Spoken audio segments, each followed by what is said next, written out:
Hello welcome. मैं हूं ज्योति। आप देख रहे हैं चुनावी समर, जहां पर एक और ताजा अपडेट के साथ हम हाजिर हैं। सुप्रीम कोर्ट ने किया नेशनल टास्क फोर्स गठित। कोरोना के खिलाफ मोदी सरकार की नाकामी को देखकर सुप्रीम कोर्ट ने संभाला मोर्चा, किया टास्क फोर्स गठित।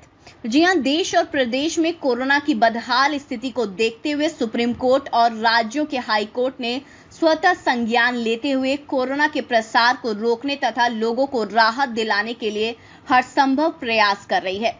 इसी कड़ी में सुप्रीम कोर्ट में बड़ी पहल की है। आपको बता दें कि कोरोना की दूसरी लहर को देखते हुए सुप्रीम कोर्ट ने नेशनल टास्क फोर्स गठित किया है, जो कि देश में ऑक्सीजन की उपलब्धता और आपूर्ति का आकलन और सिफारिश करेगी। इस टास्क फोर्स में 12 सदस्य होंगे। इसके साथ ही सुप्रीम कोर्ट की ओर से गठित नेशनल टास्क फोर्स के 12 सदस्यों के नामों का भी ऐलान कर दिया गया है। सुप्रीम कोर्ट ने यह कहा है कि टास्क फोर्स अभी और भविष्य के लिए पारदर्शी और पेशेवर आधार पर महामारी की चुनौतियों का सामना करने के लिए इनपुट और रणनीति प्रदान करेगी। वहीं टास्क फोर्स वैज्ञानिक, तर्कसंगत और न्याय संगत आधार पर राज्यों को ऑक्सीजन के लिए कार्य प्रणाली तैयार करेगी। चूंकि दिल्ली, कर्नाटक समेत कई राज्य ऑक्सीजन की किल्लत को लेकर शिकायत कर रहे हैं, इसीलिए कोर्ट को मजबूरन नेशनल टास्क फोर्स गठित करना पड़ा। वैसे नेशनल टास्क फोर्स का संयोजक जो भी सदस्य होगा वह केंद्र सरकार का कैबिनेट सचिव। वहीं कैबिनेट सचिव अपने अलावा अतिरिक्त सचिव के पद से नीचे के अधिकारी को नामित नहीं कर सकते हैं।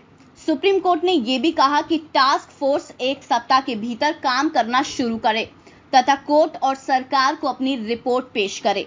कोर्ट ने अपने आदेश में यह भी कहा कि यह टास्क फोर्स परामर्श और सूचना के लिए केंद्र सरकार के मानव संसाधन विभाग से सलाह और मशवरा के लिए स्वतंत्र होगा।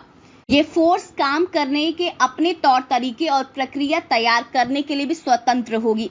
इस तरह सुप्रीम कोर्ट ने ऑक्सीजन की किल्लत और दवाई को लेकर महामारी को देखते हुए नेशनल टास्क फोर्स गठित कर दिया है, जिसका कार्यकाल 6 महीने का होगा। बड़ी बात यह है कि यह टास्क फोर्स ऑक्सीजन और दवाओं की उपलब्धता का आकलन करेगा, जिससे संभव है कि अस्पतालों को ऑक्सीजन की कमी नहीं होगी। इसके साथ ही इसके लिए काला बाजारी पर भी रोकथाम लग सकती है। जाहिर सी बात है कि इससे सरकार पर दबाव बढ़ेगा और सरकार को कोरोना के मुद्दे पर और भी ज्यादा गंभीर होकर काम करना पड़ेगा। इस पर आपकी जो भी राय आप प्लीज कमेंट सेक्शन में लिखें। Thank you so much. Keep watching today's for more news.